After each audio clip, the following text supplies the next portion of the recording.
Բարև ձեզ, բարի գալուս Java Online դասընթաց 10-19։ Այս դասի ընթացքում մենք կանցնենք, թե ինչ փոփոխություններ են եղել Java 8-ի մեջ, հիշեցնեմ, որ մինչ այս ինչ դիտարկել ենք, այդ ամեն ինչը եղել են Java 7 մինչև, հետևաբար հիմա արդեն կանդրադառնանք, թե Java 8-ում ինչ մեծ փոփոխություններ եղան, դրա համար այս դասը լրիվ առանձնացված է, ու կծանոթանանք ու կփորձենք օգտագործել հենց այդ նույն փոփոխությունները։ Եկեք անդրադառնանք ամենաառաջինը ինտերֆեյսներին, մենք հիշում ենք անցած դասերից մեզ հարց կար մնացած, թե ինտերֆեյսների մեջ ինչ են իրենցից ներկայացնում static և default մեթոդները։ Եկեք ես ուղղակի օրինակ բերեմ, պատկերացրեք մի հատ կլաս ունենք,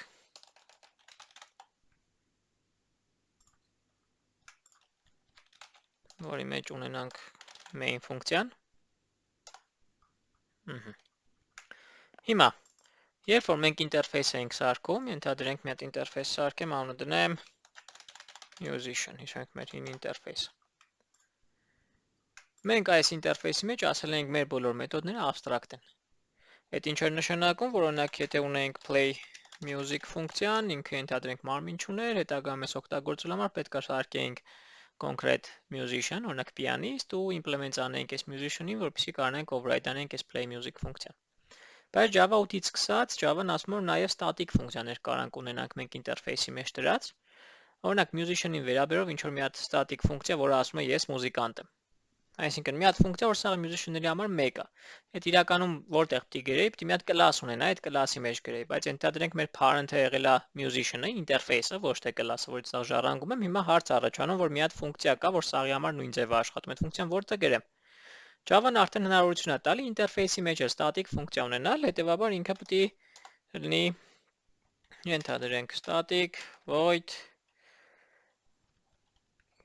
գրեմ who am I ինչ-որ ֆունկցիա, որը կարող ասի I am a musician։ Ենթադրենք։ Ահա։ Ու այս ֆունկցիան ոնց պետք է օգտագործենք։ Ոնց ենք այդ ֆունկցիաները, static ֆունկցիաները օգտագործում կլասի անուն կետով, չէ՞, նույն պատմությունը ստեղ է, ինտերֆեյսի անուն կետով։ Ինքը տեսեք, այս public-ը չեմ գրել, բայց ինքը default-ով համարվելու է public։ Մենք այդ ամեն ինչը գիտենք։ Okay, հետևաբար իրեն օգտագործելու ժամանակ պետք է ասեմ musician-ի միջի who-am ֆունկցիան կանչի։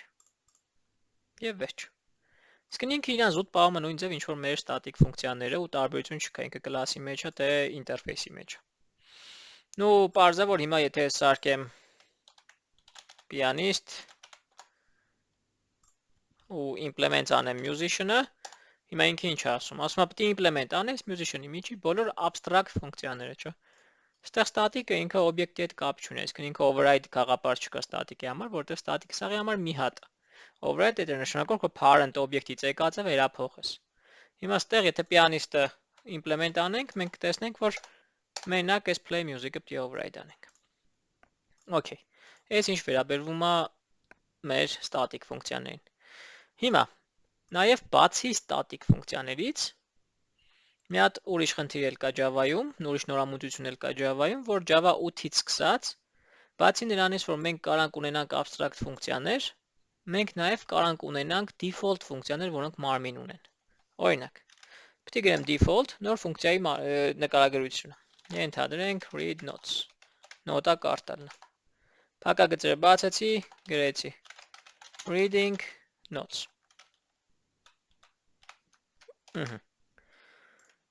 Ու այս իրանից արդեն ինչ կներկայացնի։ Եթե մենք սարքել ենք read notes ֆունկցիան default, այդ նշանակում է, որ այս ֆունկցիան սա musician-ների համար սենց է աշխատում։ Ու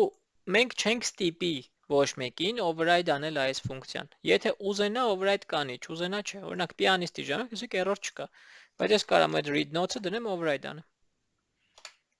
Ահա, այսինքն override-ը այդ read notes-ի ելնում է։ Այսինքն ինքը գլոբալ տեսանկյունից դառավ համարյա ժառանգում։ Ուղղակի միակ տարբերությունը մնաց այն, որ մեր ինտերֆեյսը օբյեկտ չի նկարագրում, այսինքն չունի օբյեկտին կպած փոփոխականներ։ Ինքը դառել է սովորական ժառանգում։ Ահա, այս ինչ վերաբերվում է default ֆունկցիաներին, բայց անդրադառնանք օրինակ ինչի համար ստիպված եղան սարքել այս default ֆունկցիան, ես չի որ default ֆունկցիան տենց ուղղակի հենց սարքել են, ստիպված էին այս ֆունկցիան սարքել։ Որպեսզի հասկանանք այդ ինչի են ստիպված սարքել, եկեք մի հատ ցեն սիտուացիա պատկերացնենք։ Paint-ը բացեմ։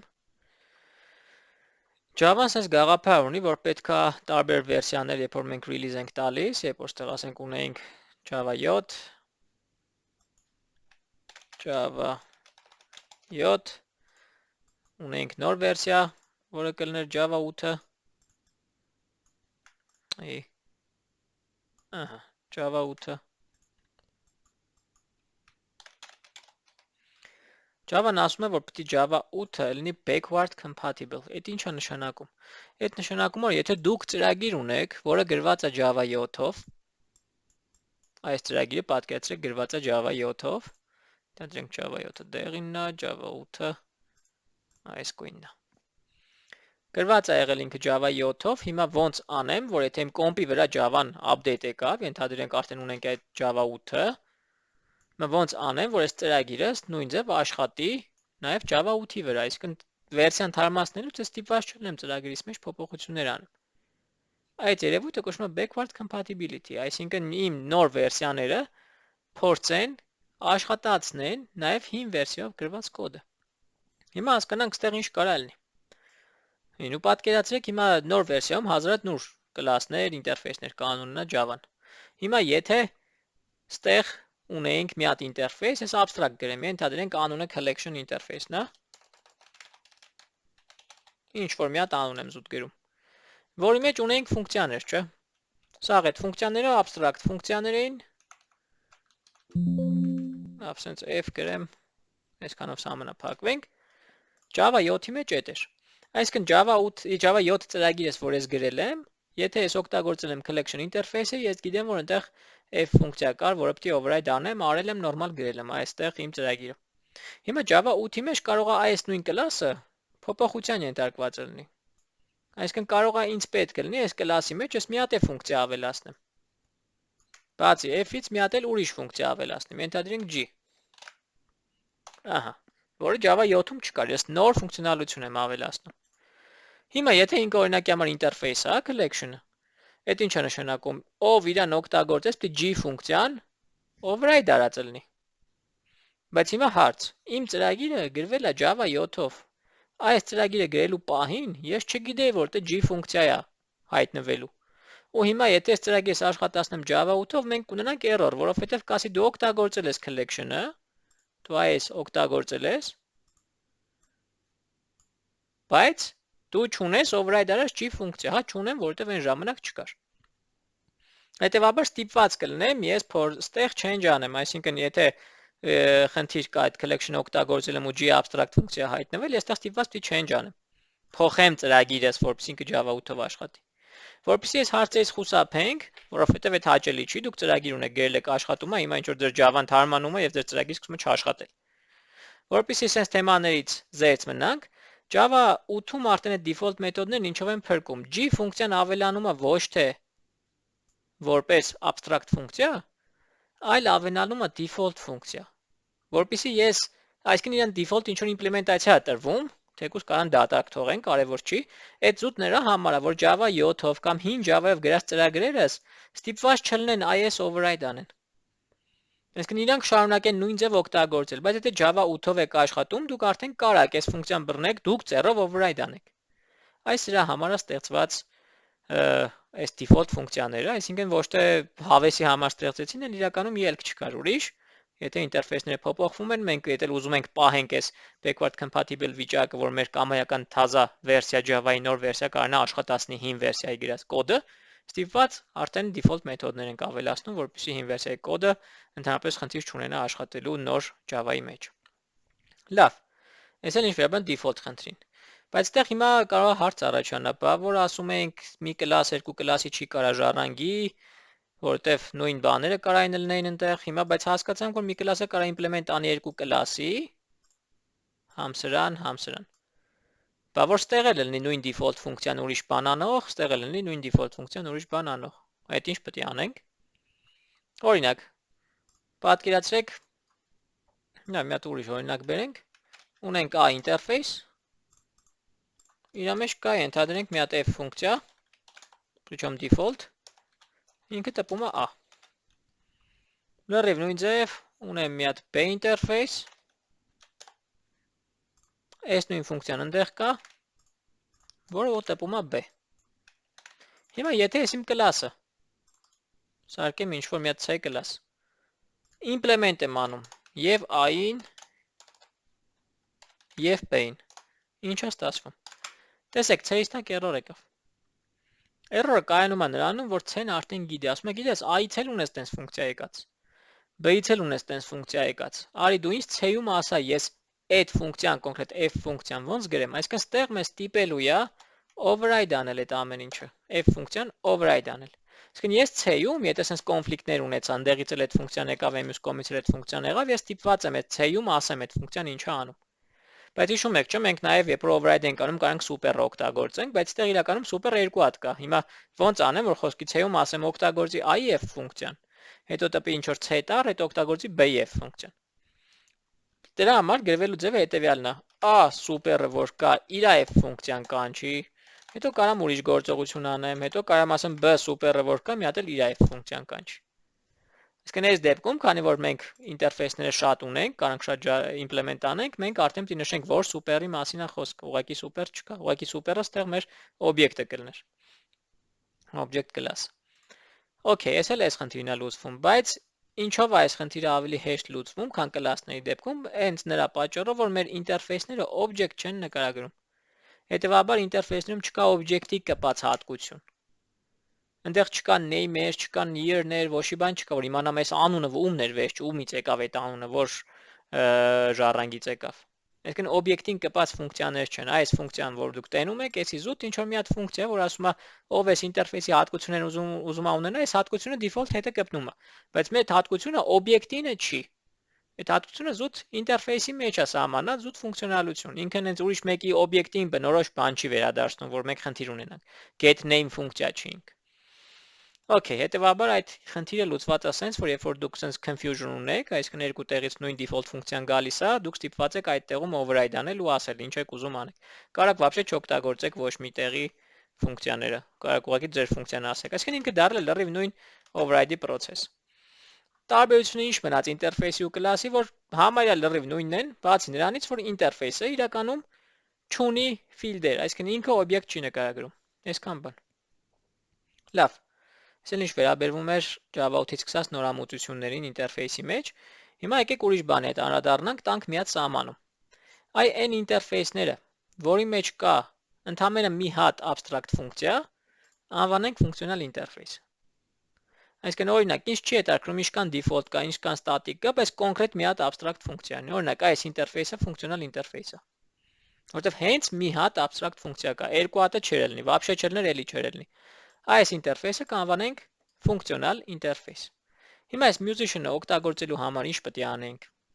Պետք է սարքենք pianist, implement անենք այդ pianist-ը, նույնիսկ կարանք override չանենք, որովհետև default էր, play music override անենք, չէ՞։ Ենթադրենք ստեղ ասենք playing piano, հետո գնանք այդ pianist-ի օբյեկտը սարքենք ստեղ ու այդ կանչենք։ Կամ հիշում ենք, որ մենք կարող ենք գրենք anonymous inner class-ով, որտեղ կարող ենք ուղղակի սարքենք sense pianist։ Ստեղ ասենք playing piano։ Ու всё, հենց այդ պայն օբյեկտը ունեցանք, կանչենք այդ play music ֆունկցիան anonymous inner class-ով։ Ահա, playing piano։ Հիմա Java 8-ից սկսած մեր մոտ ֆունկցիոնալ ինտերֆեյսների դեպքում ավելի արագ, ավելի էֆեկտիվ աշխատող մեթոդ ունենք, ավելի սիրուն գրելաձևերով, որոնք կոչվում են լամբդա գրելաձևեր։ Իրա հետևում թաքնված է շատ սիրուն մաթեմատիկական ապարատ, որը արդեն կարելի ասել մաթեմատիկայի դաշտում է։ Այս պայն մենք զուտ կփորձենք օգտագործել ու հասկանալ ոնց օգտագործենք լամբդա գրելաձևերը։ Հիմա ես նույն բանը, anonymous inner class-ով ինչ որ գրեցինք, կփորձեմ այս նույն բանը գրել լամբդա գրելաձևի միջոցով։ Օրինակ musician, ենթադրենք սարքում եմ գիտարիստ։ Հիմա տեսեք, ինչ պիտի գրեի, պիտի գրեի հավասար new musician, ինքը գեներացներ եւ այլն, չէ՞, կեց ստորակել։ Հիմա եթե musician-ս իրանից ներկայացնում է ֆունկցիոնալ ինտերֆեյս, նշանակում է ես գիտեմ, չէ, իր մեջ այդ որ ֆունկցիան պետք է override անեմ։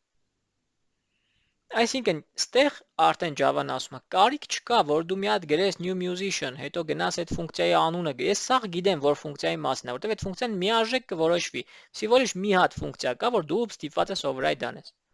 Այդ ֆունկցիոնալ ինտերֆեյսների գաղափարի մեջ էր։ Հիմա ինքը ասում է, այսքան մասը ընդհանրապես մի գրի, այսքան, դաժե անունը մի գրի ֆունկցիայի, որտեղ ես գիտեմ այդ անունն ինչ է, պարամետրը պետք է գրենք, որտեղ ընդ կարող է պարամետրեր պետք է։ Ասում է, այսքան մասը ընդհանրապես մի գրի։ Вообще։ Դրանից բացի ասում է, որպեսի գրենք լամբդա գայելաձև, պետք է դնեմ այսենց գծիկ սլակ գաղափար։ Կոպիտ ասած այստեղ ինչ եմ ասում։ Կեց ստորակետն դες ինչ ավելաց։ Ահա։ Ես տեղ ինչ եմ ասում։ Ես տեղ ասում եմ, որ այն ֆունկցիան, որ կա քո մեջ, այդ որ ֆունկցիան է, Java-ն միանգամից կգտնի խոսքը գնում է is abstract ֆունկցիայի մասին, որտեղ մի հատ է abstract ֆունկցիա։ Եթե այդ ֆունկցիան կա քո մեջ, այդ ֆունկցիան, որը կա քո մեջ, թող անի հետևյալ գործողությունը։ Դրել եմ մարմինը, բացել եմ ու ենթադրենք ստեղ ասում եմ playing guitar։ Ու հիմա այդպես գիտարիստիս համար կանչեմ այդ play music-ը։ Տեսեք ինչ կունենանք։ Նույն պատմությունը ինչ որ այնտեղ ավելի քիչ կերելա ձևով։ Դաժե ասեմ ավելին, եթե դուք մի հատ սիվոլիշ գործողություն ենք անում, մենք այս փակագծերն է կարանք չդնենք։ Մենք կարանք ասենք սրանք չկա։ Այսինքն տեսեք ինչ սիրուն եղավ այդ նույն պատմությունը ինչ որ վերևը գրել ենք։ Ասում եմ ֆունկցիան, որ կոմի չկա, թողանի հետևյալ գործողությունը։ Всё։ Ստացանք նույն պատմությունը։ Ինչքանով է ինքը ավելի լավ Anonymous Inner class-ից։ Եթե դուք հիշեք, Anonymous Inner class-ը ինքը չնայած չկար տես Java ֆայլ սարկած, բայց ինքը սարքում էր get class ֆայլ։ Իսկ ամեն անգամ, եթե ես օգտագործում եմ sense Anonymous, մենք ունենում ենք get class ֆայլ։ Սրա անունը կլիներ test$1, եթե հիշեք inner class-ների մասին։ Իսկ lambda գերելաձևերով, այս սրան անվանում են lambda գերելաձև։ Այս lambda գերելաձևերով ինքը ոչ մի get class ֆայլ չի սարքում, այսինքն ինքը ավելի արագ է աշխատում։ Ինքը այդ իշնորհիվ մաթեմատիկական ապարատը ինքը միաժամանակ որոշում է, որ ֆունկցիայի մասին է խոսքը, ինչ պետք է անի այդ ֆունկցիան, այդ բան գեներացնում ձեզ տալիս։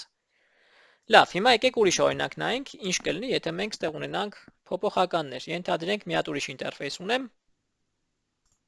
Անուն դնեմ message։ Ու այս ինտերֆեյսով պետք է send message անեմ։ Void send message պարամետրով տամ text։ Ահա։ Հիմա պատկերացրեք, ինձ պետք է ուղարկել SMS։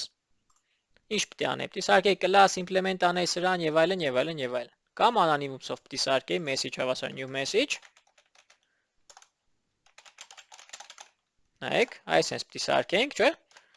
Ու հիմա եկեք հասկանանք ինչ կարանք անենք, եթե message interface-ը ֆունկցիոնալ է։ Իսկ մեր message interface-ը ֆունկցիոնալ է, որտեղ իր մեջ կա ուղիղ մի հատ abstract ֆունկցիա։ Ահա։ Հիմա հասկանանք այս ոնց օգտագործենք մեր lambda գերելաձևերով։ Էլի լրիվ նույն պատմությունն է, քանի որ մի հատ ֆունկցիա ինքը հաստատ ջոգելու է որ ֆունկցիան է։ Իսկ այսքան մասը անիմաստ է ունենալ։ Հանեցի։ Դրանից բացի մյուս կարևոր մասը, քանի որ այդ ֆունկցիան արդեն գրած է, որ այս էլեմենտը string պետք է լինի, ինքը արդեն կհասկանա, որ այդ էլեմենտը string-ը, կարիք չկա, ես այս տիպը գրեմ։ Դեպաբար string-ն է պետք չի գրել։ Հիմա էլ ինչ մնաց։ Գրում եմ այս զուտ անունը, որտեղ պետք է օգտագործեմ հեսա իրան, կարող է տեքստն եմ ուզում տպեմ։ Անունը ինչ ուզում եմ գրեմ, հետո դնում եմ lambda Virajenian ու սկսում եմ գրել իմ ֆունկցիան։ Հիմա ինչ պետք է անել։ Ենթադրենք ասում ենք sending SMS ու այդ տեքստի արժեքը։ Ահա։ Ուշադրություն դարձրեք, դաժե ստեի տեքստը ինչ գրած է, ես կարամ այս անունը դնեմ x, էջ կարևոր չի։ Այն փոփոխականը որ կա, իսկ այդ ֆունկցիա այդ միջի փոփոխականը որ կա, թող անի հետևյալ գործողությունը։ Всё։ Հիմա արդեն սկանչեմ SMS-ի ֆունկցիան send message hello-ի ենթադրենք։ Աշխատացնենք, տեսեք ինչ կստացվի։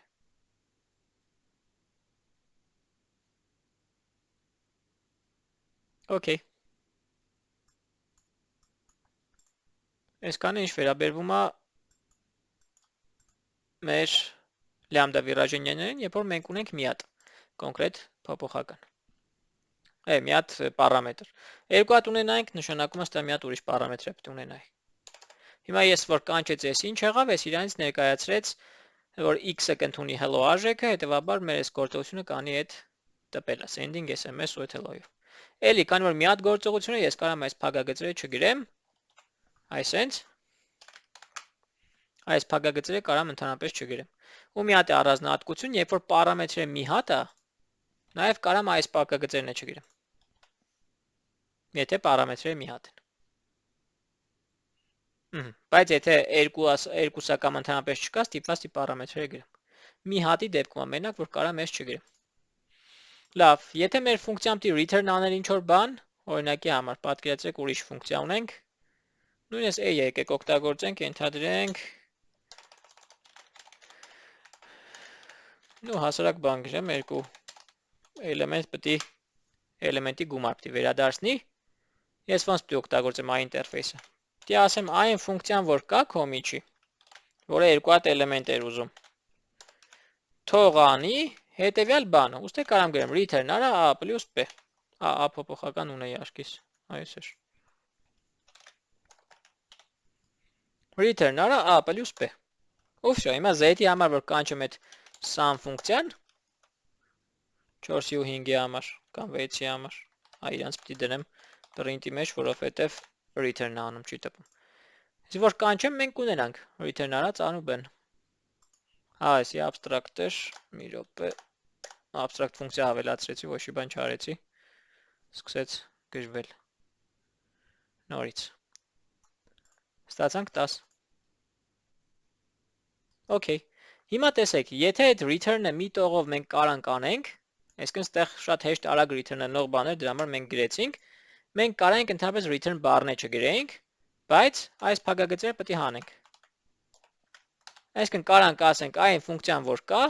վերադարձնում է հետևյալ գործողությունը։ Հետևյալ ձև է աշխատում։ Բայց եթե օրինակ համարը պիտի գրեի մի հատ տպում է, բարև, հետո նոր այդ գործողություններն անում է, ես ստիպված եմ ստե այդ բլոկը բացեմ, ասեմ տպում մի հատ բարև, հետո նոր այդ գործողություններն անում է։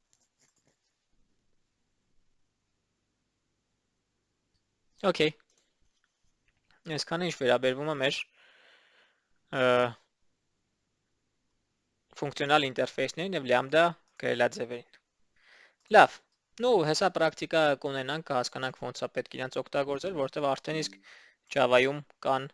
բավականին շատ кейսեր, երբ որ մենք կօգտագործենք այդ ֆունկցիոնալ ինտերֆեյսները։ Օրինակի համար, կամայական collection-ի վրա կա for each ֆունկցիա։ Ենթադրենք list ենք սարքել։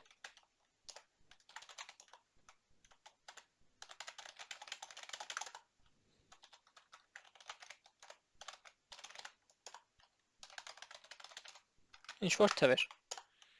Հիմա մենք ոնց պիտի տպենք այս էլեմենտները իրար կողք-կողք։ Օրինակի համար պիտի ասենք for ենթադրենք օգտագործենք մեր for each-ը։ Ասենք տպի x էլեմենտ գումարած probable։ Այսի մեր անցած ձևն էր, էլեմենտները տպել։ Խնդրեմ։ Հիմա լավ, չկոմենտեմ, տակից մի հատ enter տամ։ Հիմա նույն խնդիրը եկեք ուրիշ ձև լուծենք։ Կամայական collection-ի վրա ավելացրել ասենց ֆունկցիա for each։ Ֆունկցիա, ոչ թե ցիկլ։ Հիմա տենանք այս for each-ը ինչ է պարամետր ընդունում։ For each-ը ընդունում է մի հատ consumer տիպի օբյեկտ։ Գնանք տենանք consumer-ն ինչ է։ Consumer-ը տեսեք ինտերֆեյս է, որի մեջ մի հատ abstract ֆունկցիա կա, այսի default ֆունկցիա։ Մի հատ abstract ֆունկցիա կա, արդեն Java-ն annotation-ով էլ ասել է ինքը ֆունկցիոնալ ինտերֆեյսը։ Այդ ինչ է նշանակում, որ consumer-ը ֆունկցիոնալ ինտերֆեյսը։ Եթե ես ուզում եմ ստեղ anonymous-ով տամ, պիտի տամ new consumer sense բան վերադարձնի ու տեսեք except ֆունկցիայի մեջ մենք կունենանք մի հատ integer։ Իրականում հեշտ է գուշակել, որ ինքը զուտ ինչ է անում, ասում ես ամեն էլեմենտիդ վրայով կվազեմ,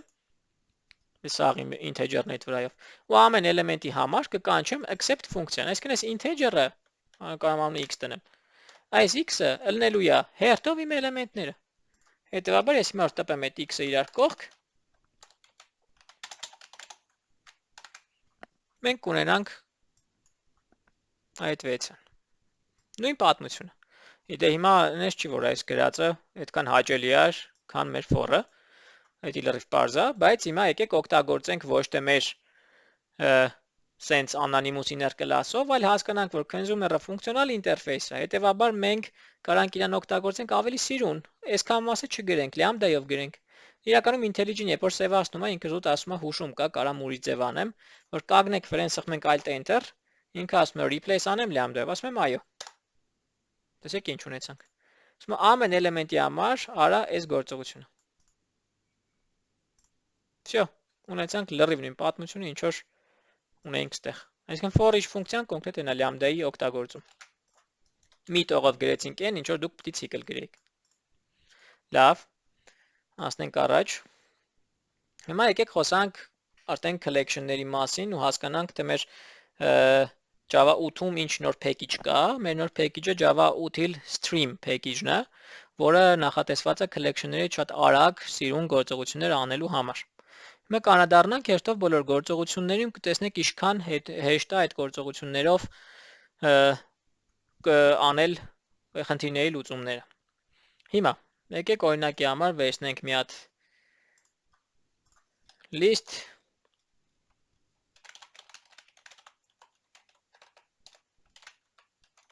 names ենթադրենք new array list names-ի մեջ ավելացնենք ինչ որ բաներ ենթադրենք այք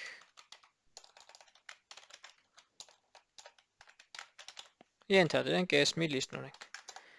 հիմա հարցը հետևյալն է ես ուզում եմ ստանալ ուրիշ list որի մեջ կլինեն այս բոլոր անունները բոլորը սարկած մեծատառով այսինքն սաղ տառերը մեծատառ ինչ պետք է անենք մենք պետք է վերցնենք մի հատ sense new list լավ r գրեմ yəni result պետք է for-ը վազենք այս բանի վրայով list-ի վրայով ու ինչ անենք r-ի մեջ add անենք ոչ թե n այլ any to uppercase-ը այսքանից հետո մենք վստահենք որ մեր r list-ի մեջ այստեղ կունենանք արդեն մեր սաղ էլեմենտները սաղ մեծատառերով գրած այսա խնդրեմ բայց հիմա եկեք մի հատ լրիվ ուրիշ ձև փորձենք աշխատել list-երի վրա մեր մոտ sense ֆունկցիա է ավելացել Java 8-ից սկսած կոչվում է stream stream ինքը վերադարձնում է մի հատ օբյեկտ որի անունը stream է ոնց էր իտերատոր որ գրում ենք այդ իտերատոր վերադարձնում է մի հատ իտերատոր okay stream-ը ունենք stream-ի վրա արդեն կան ֆունկցիաներ stream get առաջի ֆունկցիան ծանոթանանք map-ին map ֆունկցիան իրանից ինչա ներկայացնում map ֆունկցիան ասում է եկեք գնանք map ֆունկցիայի մեջ տեսնենք իր մեջ ինչ function-ը ընդունում ինքը պարամետր մտնենք այդ function-ի մեջ կտեսնենք որ իրականում այդ function-ը ֆունկցիոնալ ինտերֆեյս է սա default ու static ֆունկցիաներ են բացի այս մեկից այս մեկը abstract է արդեն generic-ներն է գիտեք ինչ է այս ինտերֆեյսն ինչ է ունի մի հատ ֆունկցիա որը կոչվում է apply իր function ինտերֆեյսի գաղափարը որն է ասում է ինձ տուր օբյեկտ ես վերադարձնեմ ուրիշ օբյեկտ այսինքն այդ օբյեկտի տեղը ինչ տամ այսինքն եթե ես տեղը գրեմ new function հիմա պետք է ասենք եթե string-ից հետո string ենք չէ ուզում ստանանք որտեվ մեր ռեզուլտատը string էր ունենք string-երի list էլի string-երի list ենք ուզում ստանանք ստեղ գրեմ ու արդեն anonymous-ով սկսեմ override անել սպասեք implement methods այդ apply մեթոդը հիմա ես պետք է ասեմ ունենալով s-ը ինչ վերադարձնեմ հիմա այդ s-ը լինելու է մեր ամեն էլեմենտը ասում եմ վերադարձրը s-ի to uppercase-ը Այսի մեր stream գործողությունն ունի հետո stream գործողության արդյունքում մենք էլի ստանում ենք stream իսկին ես կարամ get-ով շարունակեմ stream 2 կրենք լավ s2 եւ այլն իհարկե parza որ ես հիմա stream-ով չեմ գրելու դրանից հետո իմանանք stream-ը ինչ անելու stream-ից հետո այդ գործողությունները արեպրծել ենք ասում եմ collect պարամետրով collectors to list ու ինքը մեզ վերադարձնելու է list իսկին իրականում r ռեզուլտատը մենք ունենալու ենք sense մեզ r-ը որ տպեմ մենք կունենանք լրիվ այդ նույն ռեզուլտատը։ Հեսա։ Բայց իհարկե իմը sense չենք գրելու, որովհետև անիմաստ է այսքան ֆունկցիոնալ ինտերֆեյս գրել է, եթե մենք ունենք այդ գաղափարը, լյամդաների գաղափարը, ու S2-ի իմաստն է չկա։ Մենք շատ արագ կետերով կառաջնորդվենք։ S2-ի տեղը, stream-ի տեղը օրինակ ինչ էր արժեքը, names-ի stream էր, չէ՞։ Գրում ենք names get stream, այսինքն սա չենք վերցնի։ Names-ից վերցրեցինք stream-ը, իր վրա կանչեցինք map ֆունկցիան։ Map ֆունկցիան էլ ոնց ենք կանչում, ես հիմա չեմ ուզում sense override անեմ եսիմինչ, ես կասեմ I n comma-ի ֆունկցիան որ կա, որը մի հատ պարամետր էր ուզում, մենք սաղս տեսանք։ Իսկն այդ կարայի մի պարամետրի դեպքում փակցեի չդնեի։ Իրա համար կանչի ամեն էլեմենտի համար կանչի to uppercase ֆունկցիան։ Դրանից հետո S2-ի արժեքն է չեմ ուզում, այսինքն այսքանը S2-ն է, չէ՞, դնեմ S2-ի վրա։ Ես էլ ջնջեմ, դրանից հետո collect արա։ Հիմա այս ամեն ինչ ուղղակի enter-ներով գրենք, որ enter-ելի լինի։ Ահա։ Տեսեք ինչ ունեցանք։ Stream-ը վերցրեցինք, map ֆունկցիան կաչեցինք, ասացինք էլեմենտի տեղը ինչ տնենք, եղածը collect արեցինք որպես list։ Collector-ների մեջ ուրիշ բաներ կա։ Թուն որ գրեք, ընդ to map to set հազարդ բան կա։ Հես բան list եմ ստանում։ Ու էլի կստանամ լրիվ նույն արդյունք։ Ահա։ Մի հատ կարևոր պահ։ Այստեղ էլի intelligent դեղնացրել է, ասում ստեղ ուրիշ գերլաձև կա, ավելի լավ գերլաձև ունենք ստեղ։ Հիմա հասկանանք այս ինչ գերլաձևի մասին է խոսքը, ինչա բողոքում էլի ինքը։ Իրականում տեսեք, երբ որ մենք ունենք sense element, ենթադրենք ունենք այդ x-ը, string-ը, չէ։ Ասել եմ x-ի համար կանչի իրա վրա կանչած մի հատ ֆունկցիա, որը string-ի ֆունկցիան է։ To uppercase։ Էսի string էր, էսի վերադարձնում է էլի string, չէ։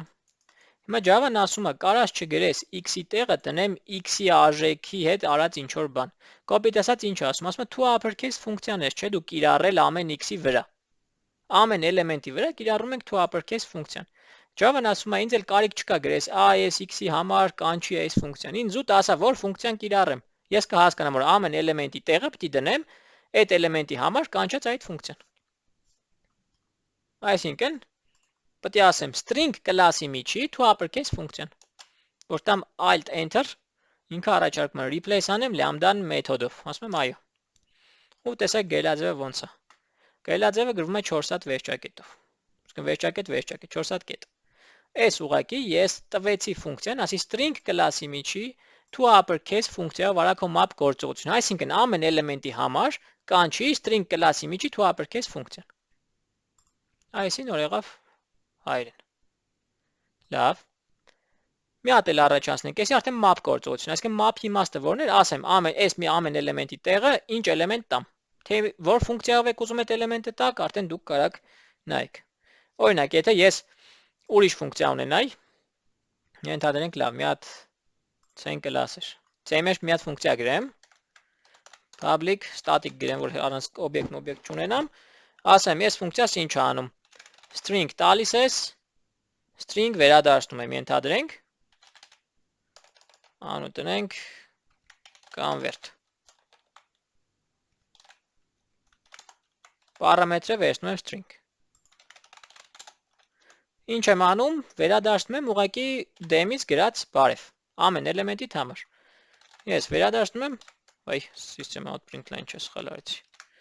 Return եմ անում, hello, ու կումանած այդ էի։ Այսինքն մի հատ էլ ֆունկցիա ունեմ, որ պետք է ասեմ convert արա այս string-ից, ստացի այս string-ը օրինակի համար։ Հիմա ոնց օգտագործեմ այս ֆունկցիան։ Կարամ ասեմ ամեն էլեմենտի համար կիրառի C class-ից միջի convert ֆունկցիան, չէ՞։ Այդ ինչ կլինի, այդ կլինի, որ ինչքան էլեմենտ եղավ, քանի որ սա էլեմենտներ string են, ինքը կհասկանա այդ function interface-ը հասկանում է, որ ֆունկցիան պետք է կանչեմ։ Ինքը կանչելու է convert ֆունկցիան, այդ ֆունկցիան էլ իրան ուրիշ բան է տալու։ Հետևաբար հիմա որ աշխատացնենք, տեսեք, hello Հայկ, hello Աննա, hello Կարեն։ Այսինքն հեշտ պարտադիր չի, որ Java-ի ներսի ֆունկցիա պետք է լինի, որ դուք իրան օգտագործեք, տենց չի։ Լավ, այսքան ինչ վերաբերվում է map ֆունկցիային։ Մյուս ֆունկցիան streamer-ի հետ աշխատելու կոչվում է filter ֆունկցիա։ Հիմա պատկերացրեք, ուզում եմ ասեմ բարևի n մարդկանց, որոնց անվան երկարությունը փոքր է 5-ից։ Ու կոպիտ ասած Հայկին ու Աննային բարևի, Կարենին մի բարևի։ Հիմա ինչ պետք է անեի։ Նախ այստեղ էս նույն բանը որ պետք է գրեի, մի հատ էստեղ if-ով ստուգեի, եթե n-ի length-ը փոքր է սրանից, նոր սրա մեջ add անեմ։ Ստեղ շատ ավելի հեշտ է ամեն ինչ։ Ստեղ ես ասում եմ stream արա, նու այս պայն map-ից հետո կարամ էլի կետով շարունակեմ filter գործողությունը գրեմ։ Ես էլ ասում եմ boolean պայման tool, որի դեպքում ես պետք է թողեմ այդ էլեմենտը։ Հետևաբար ստեղ պետք է ասեմ, որ էլեմենտներն են ինձ պետք։ Ասում եմ էլեմենտս որ կա, ստուգի հետևյալ պայմանը, որ իր length-ը փոքր կամ հավասար լինի, ենթադրենք 4-ից։ Այս տողից հետո ինչ կլինի։ Նախ ստեղ convert արեց, սաղի մոտ ունեցանք էսի։ Hello Հայկ, hello Աննա, hello Կարեն։ Բայց հələ տեսեք, convert-ից հետո մեր սաղ էլեմենտները արդեն մեծացել են։ Այսինքն մենք սկզբից պետք է ֆիլտրենք, որտեվ սրանից հետո արդեն չունենք Հայկ, Աննա, Կարեն, ունենք hello-ներ։ Սկզբից եկեք ֆիլտրենք։ Այսինքն ստեից հետո կմնա մենակ n էլեմենտները, որոնք որ այս պայմանին բավարարում են։ Հետո այդ էլեմենտների միջից ամեն էլեմենտի տեղը արա այս գործողությունը։ Դիր այս գործողությամբ տված արժեքը։ Ու վերադարձրա list տուր։ Տեսեք։ Մնաց Հայկն ու Աննան։ Բարձր չխի տեղերը փոխեցի, որտեվ եթե ստեղ սենց փոխեմ, տեսեք ինչ կստացվի։ Ոչ մեկ չմտավ։ Որովհետև այս գործողությունից հետո սաղի երկարությունը մեծանալու էր, հլո էր դեմից ավելանալու։ Հետևաբար ոչ մեկ փոքր հավասար 4 չէր լինի։ Հետևաբար պետք է հասկանանք, սկզբից ֆիլտրենք, հետո տեղերը փոխենք, թե տեղերը փոխենք, հետո ֆիլտրենք եւ այլն եւ այլն։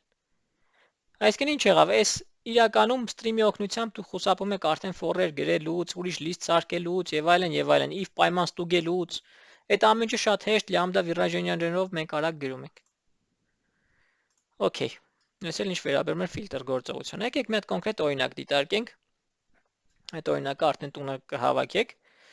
Պատկերացեք ունենք student class, որի մեջ կա first name, last name, birthday, mark։ Հիմա այսինքն ունի անուն, ազգանուն, ծննդյան տարեթիվ, գնահատական։ Ու ունենք մի հատ array list, որի մեջ լցրած են student-ներ։ Okay, հիմա առաջի խնդիրը։ Պետք է student-ների list-ից մի հատ list ունենք, որ անը students-ը հիշում ենք, student-ների list-ից պետք է ստանանք մի հատ առանձին list, որտեղ կլինի իրանց ենթադրենք ինչերը։ Անունները մենակ։ Այսինքն student-ների list-ից string-երի list պետք է ստանանք, ինչ պետք է անենք։ Student-ի համար կանչում ենք stream ֆունկցիան, հետո map ենք անում, ասում ենք ամեն էլեմենտի տեղը ինչ տնի, ասում եմ co student-ի փոխարեն d student-ի get first name-ը։ Всё, էսի string էր տալիս ու collect արա list-ի, ստացանք այս names-ը։ Կամ ամեն student-ի համար կանչի որ ֆունկցիան, կանչի get first name ֆունկցիան, հետևաբար կարամ ասեմ դու ուղղակի map-ով կանչի get first name ֆունկցիան student class-ից միջ։ Նույն պատմությունն է, այսինքն շատ հեշտ ստացանք 3 տողով։ Ուրիշ խնդիր։ Տեսնենք բոլոր student-ների անունները, որոնք դուպլիկատները հանենք։ Նույն անունով student-ներ չթողենք։ Այս խնդիրը լուծելու համար, մինչև մեր այսօրվա անցած գիտելիքները, մենք ինչ պետք է անենք։ Հիշում ենք, որ դուպլիկատներ հանումը set-ը, չէ՞։ Հիմա list-ի մեջ էլեմենտներ ունենք, դի դուպլիկատները հանենք, причем list-ի մեջ չէ, առանձին list պիսարկենք, որտեղ student-ների list ունենք, հիմա string-երի list ունենք։ Առանձին list պիսարկենք string-երի ու դուպլիկատները միջից հանենք student-ների name-երի։ Ինչ պետք է անենք, մեր անցած գիտելիքներով պիսարկենք ինչ-որ մի հատ set, որ գցենք սաղ էլեմենտները set-ի մեջ, սաղի first name-երը, ինքը կհաներ։ Բայց հիմա հարցը հետևյալն է, որ set-ը օգտագործենք, որպեսզի հերթականությունը չխառնվի, որտեղ ես չեմ ուզում list-ից էլեմենտների հերթականությունը խառնվի, ուղղակի ուզում եմ դուպլիկատներ չլինեն։ Հետո պետք է հիշենք, որ մենք գործ ունենք linked har set-ի հետ, որ այսինքն linked har set սարքենք ինչ հերթականությամբ, որ ավելացնենք այդ հերթականությամբ ինքը պայ։ Այսինքն այս խնդիրը լուծելու համար պետք է մի հատ linked har set սարքենք, մի հատ ցիկլ պետք է ֆրանք ստուդենտների վրայով։ Հետո այդ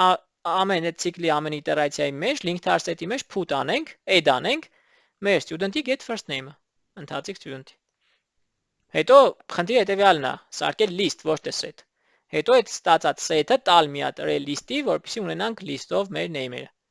Այդ խնդիրն էր, բայց հիմա տեսեք ինչ է կատարվում։ Stream-ը վերցրեցինք, ամեն student-ի տեղը դրեցինք իր first name-ը, կանչում ենք get distinct ֆունկցիան։ Distinct նշանակում է հանի դուպլիկատները։ Всё,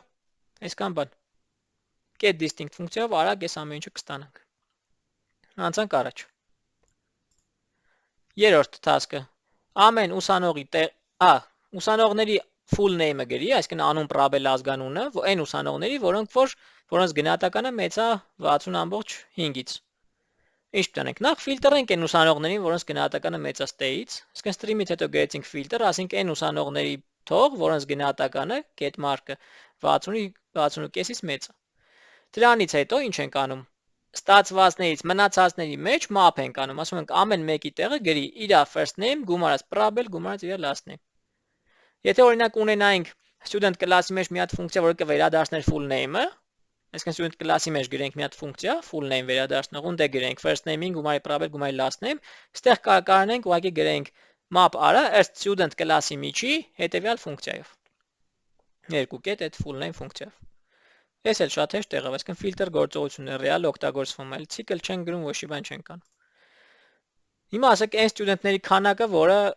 որի գնահատականը փոքր է այսինչ թվից։ Ոնց պետք է անենք։ Մի հատ ճոճիկ պետք է պահենք փոփոխական արժեքը 0, հետո հենց պայմանը true եղավ for-ի մեջ, այդ արժեքը ++ տանք, այդ սա խնդիրները լուծել ենք։ Իսկ հիմա ինչ ենք անում։ Ֆիլտրով ստանում ենք այն սաղ էլեմենտները, որոնք այս պայմանին բավարարում են, get count ֆունկցիան վերադառնում է այդ արժեքը։ Ավելի հեշտ, շատ արագ օգտագործվող։ Հիմա մի հատ եկեք reduce ֆունկցիային անդրադառնանք ֆիլտրի ու map-ի հետ կապված reduce-ով օրինակները շատ կան, կարա կարդեն Google-եք։ Հիմա մի հատ մեծ task-ա տված biggest students per day having mark then մեզ պետք է ամենամեծ ուսանողի ծննդյան տարեթիվը ստանանք, ոչ թե չեմ ուզում list ստանամ հետ, ուզում եմ տարեթիվը ստանամ, որոնց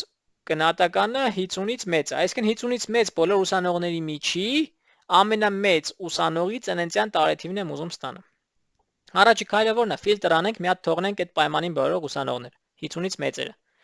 Գրեցինք, stream արեցինք, ֆիլտրը գրեցինք, ունեցանք, որ մեր սաղ ուսանողները, որոնք 50-ից մեծ են։ Հիմա մենք պետք է գտնենք այդ ուսանողներից birthday-ների միջից ամենափոքրը, չէ՞, եթե ծննդյան տարեթիվը ամենափոքրն է, նշանակում է ուսանողը ավելի մեծ է։ Այսինքն նախ ոնց գտնենք, նախ թողնենք մենակ birthday-ները, այսինքն ուսանողներից ստանանք birthday-ների ցուցակը։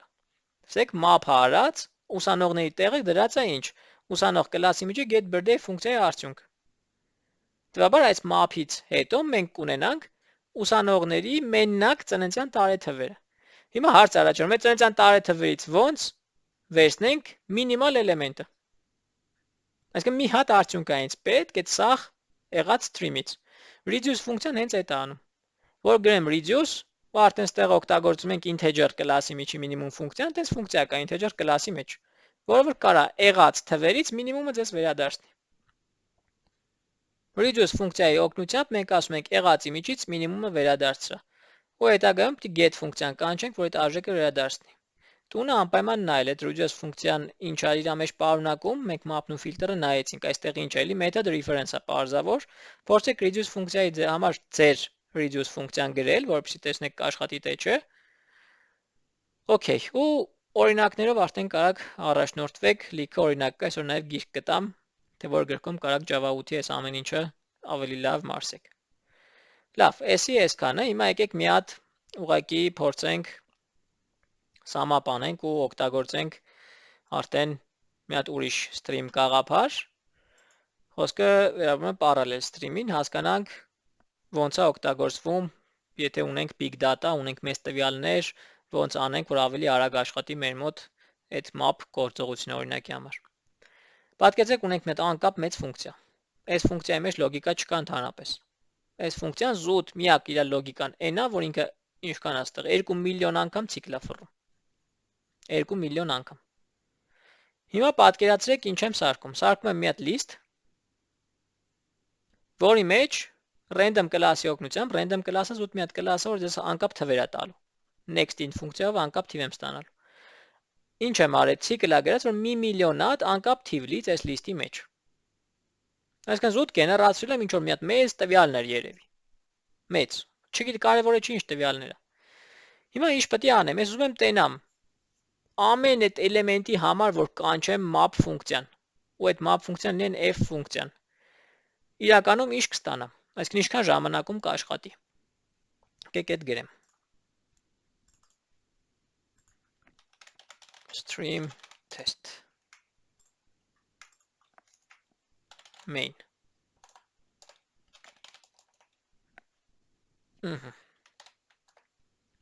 Հիմա այստեղ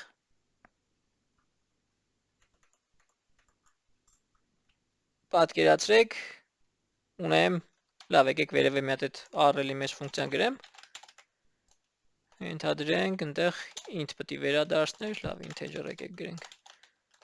f նո չնայած չէ int էլ այդ f ֆունկցիան է որը պարամետր ստանալու է int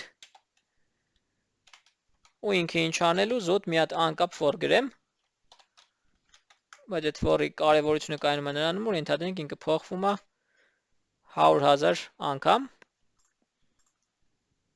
ինչ որ անկապ գործողություն an բիթային եւ վրա 7-ի հետ ստացված արդյունքը ենթադրենք բաժանի 4-ի 6 քանորդ return է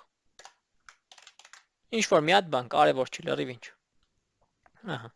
հիմա ստեղ մի հատ random class սարքենք random object տեսեք զուտ աշխատացնեմ համոզվենք այդ ինչը ասում next int ֆունկցիան կանչի next int աշխատացնեմ ցեք ինչ կտա մի հատ ինչ որ թիվ մի հատ էլ աշխատացնեմ ուրիշ թիվ կտա այսինքն ինքը զուտ մեզ int-եր է գեներացնում ինձ ոչ մի բան random-ից ուրիշ պետք չի որովհետեւ ես ձեռով այդքան թիվ չգրեմ էլի հիմա սարքենք մի հատ list integer new array list list-ը import չի եղել մի հատ էլ էսի alt enter-ով import անենք հեսա վերևներն հիմա ինչ անենք մի հատ ցիկլ ֆրանկ որի քանակը ինչքան ֆրանկ ընդդնենք 1 միլիոն հատ էլեմենտ ու ինչ անենք n-ի մեջ ավելացնենք մի հատ էլեմենտ որը մեզ կտա random-ը всё այսքանից հետո մենք գիտենք որ n-ի մեջ ունենք 1 միլիոն հատ էլեմենտ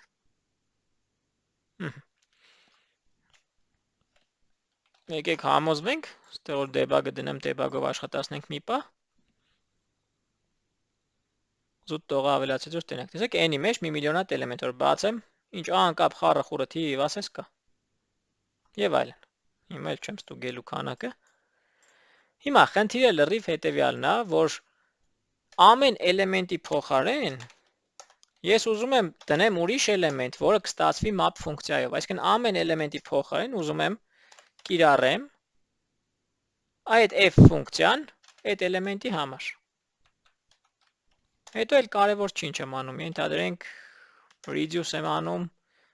integer-ի միջի ստացվածից էլ վերցնեմ ամենափոքր էլեմենտը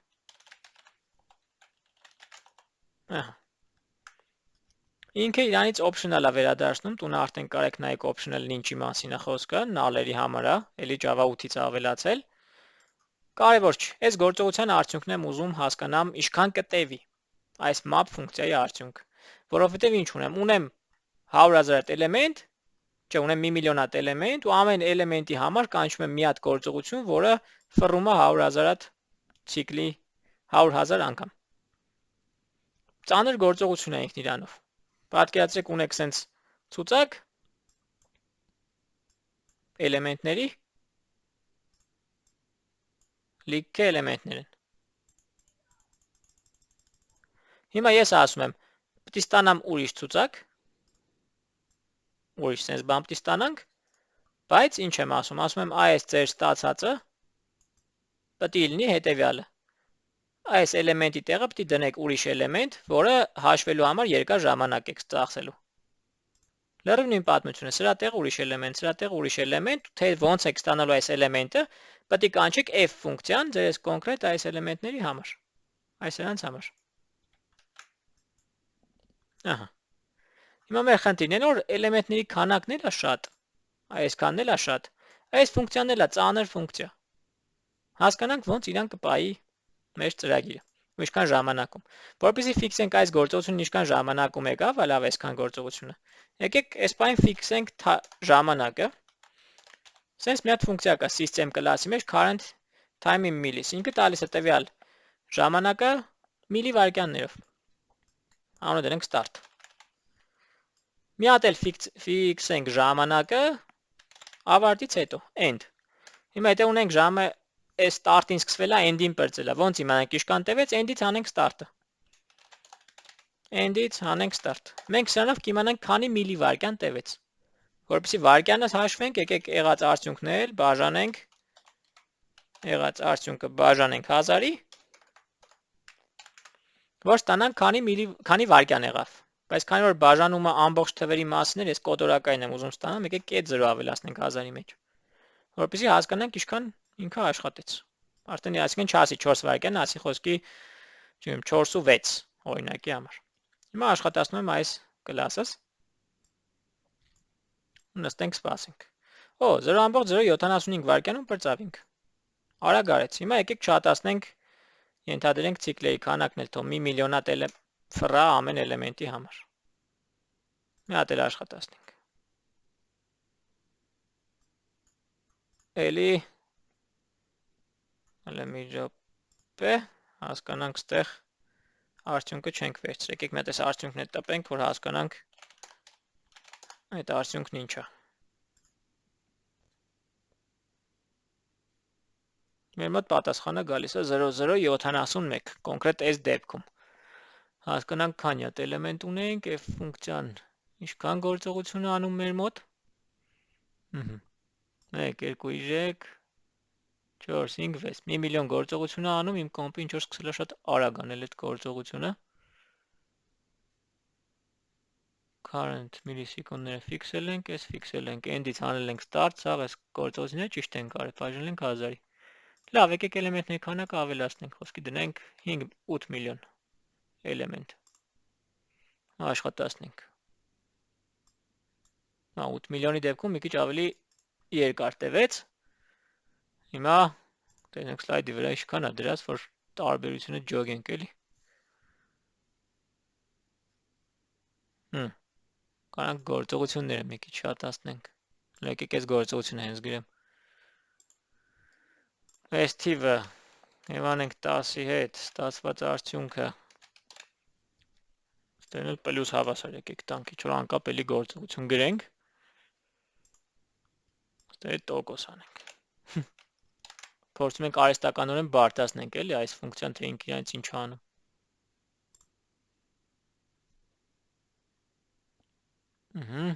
Մի քիչ բարդացրինք ֆունկցիան, երևի իմ գրածը շատ տրիվիալ ֆունկցիա էր, դրա համար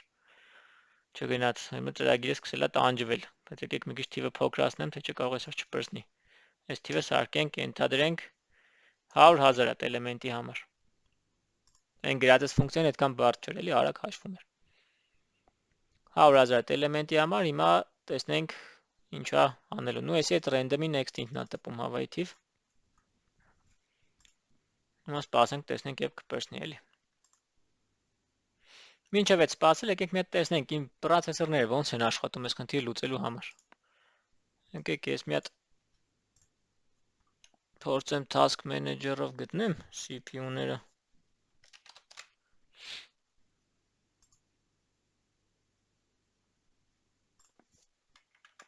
Task manager։ Ահա։ Այս իմ task manager-ներն են։ Մտնենք performance-ի մեջ, ստեկա open resource monitor։ Ես ուզում եմ ցույց տամ, թե իմ կոմպը քանի պրոցեսոր ունի ու ոնց են աշխատում։ CPU, հələ նայեք։ Կոմպս քանի հատ CPU ունի։ CPU 0, CPU 1, CPU 2, CPU 3, մինչև CPU 7։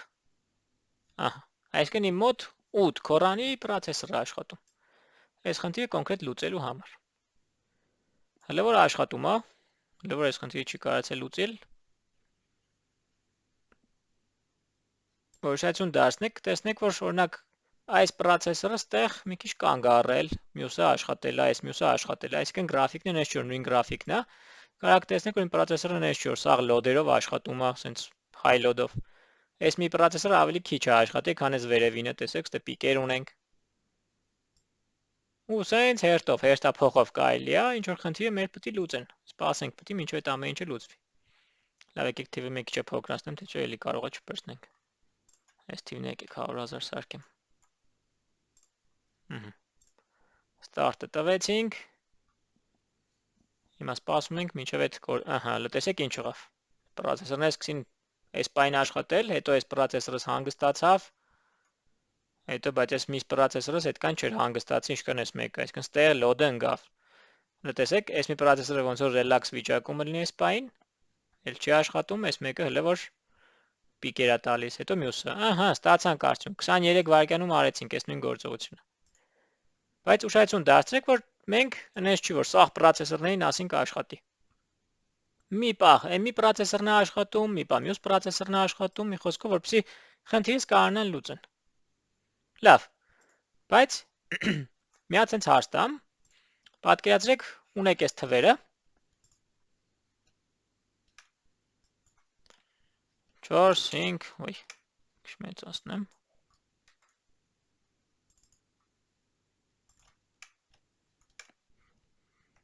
4, 5, 6, 7, 1, կարևոր չի, ինչ-որ թվեր։ Հիմա ես ուզում եմ այս ամեն թվի տեղը տնենք իր թվի բազմապատկած 2-ով։ Օրինակ 8, 10, 12, 14, 1, 19 եւ այլն։ Հիմա պատկերացրեք այս թվերը մեր մոտ շատ են։ Այսինքն իրականում միլիարդատ թիվ ունենք։ Հիմա հարց եմ տալիս, ինչի պետք է օրինակ 7 կամ 9 18, դե սխալ եմ գրել 19 չի 18-ը։ Ինչի պետք է 9 սպասի, քանի դեռ ես 4-ը բազմապատկում եմ 2-ով։ Այսինքն այս մասերը սաղ պետք է իրարից անկախ գնան, չէ՞։ Ու հասկացաք արդեն ինչի նկատի ունեմ, իրար տակա պատկերացրեք։ Որտեվ իրարից անկախ գործողություններ խիպտի առաջի էլեմենտը սպասի, մինչև կայ վերջի էլեմենտը սպասի, մինչև առաջի էլեմենտի համար այդ ֆունկցիան կատարվում է։ Հետևաբար այս խնդիրը եթե հանձնարարեն, մենք մի քիչ պետք է խելացի գտնվենք ու օգտագործենք multi-threading-ը։ Այսինքն ինչ անենք։ Փորձենք օրինակի համար բաժանենք լոգիկայի մասերի, ասենք այսքան թիվը առանձին, այսքան թիվը առանձին եկեք run տանք։ Իհարկե կարիք չկա միլիարդատ thread բացել ամեն էլեմենտի համար, խոսքի բաժանենք մասերի 100 հատով, որտեվ 100 հատի համար շատ արագ կարող է աշխատի։ Ու սկսենք օրինակի համար այս գործողություններն անել իրար պարալել։ Միաժամանակ պետք է լիներ լավագույն լուծումներից մեկը, այսինքն եթե ունենք ինչ-որ թվերի շարան, բաժանենք ինչ-որ բլոկների, այդ բլոկները միաժամանակ աշխատացնել տանք։ Այսինքն այս մի բլոկը, կոնկրետ այս բլոկը չի սպասում, մինչև որ այսքան բլոկը արվի պրսնի։ Մի խոսքով այգեն խնդիր կա մտածելու ոնց անեմ, որ մաքսիմալ օպտիմալ այդ ամեն ինչը աշխատի ու հնարավորինս արագ, որտեղ իրայից անկախ գործողություններ են։ Այդ հարցը լուծվում է մի հատ sense սիրուն ֆունկցիա, որը կոչվում է ոչ թե stream, այլ կոչվում է parallel stream։ Ու հիմա եկեք տեսեք հիշենք, որ 23 վայրկյանում այդ ամեն ինչն եղե մոտավորապես։ Հիմա եկեք ուղղակի parallel stream-ով նույնը run տամ ու հասկանանք պրոցեսորներից վիճակն ինչ եղավ, հասկանանք ինչքան վայրկյան կտևի ու հասկանանք սրանից լավ մենք կարայինք գրենք թե չէ։ Ուշադրություն դարձրեք մի հատ պրոցեսորներից աշխատանքին։ Նու 3 վայրկյանում պրծավ իրականում, բայց հենց նայեք, սաղ պրոցեսորներս 100% load-ով աշխատում են այդ խնդիրը լուծելու համար։ Մի քիչ որ ավելի եկեք մեծացնեմ քանակը 1 միլիոն սարքեմ էլեմենտների, ավելի լավ կերևաս պրոցեսորներից վրա։ Նայեք, մի անգամից ինչքան պրոցեսոր ունեմ, սաղ աշխատում են 100% load-ով, որպեսզի այս իմ task-ը լուծեն հնարավորինս արագ։ Տեսեք, հիմա սպասենք, տեսնենք ինչքան վայրկյան կտևի, մինչև այսքանը ինքը լուծի։ Նու պարզա որ այս թիվը եթե հիմա տայի ոչ թե parallel stream-ով, այլ stream-ով, մենք այս արդյունքին չենք հասնի, ինչ որ հիմա կհասնենք, որտեղ այն ժամանակ պրոցեսորներս նախ 100% load-ով չէին աշխատում, երկրորդն էլ բոլորը միաժամանակ չէին աշխատում այդ խնդիրը լուծելու համար, իսկ այստեղ կոնկրետ Java-ն ցույց է տալի, որ այս parallel stream-ից լավ դուք չեք կարա գրեք։ Որովհետև ինքը տեսեք պրոցեսորներն ինչ կարգի աշխատեցին։ Սա 100% load-ով ինչքան պրոցեսոր ունի աշխատեցին այդ խնդիրը լուծելու համար։ CPU 0-ից մինչև CPU 7։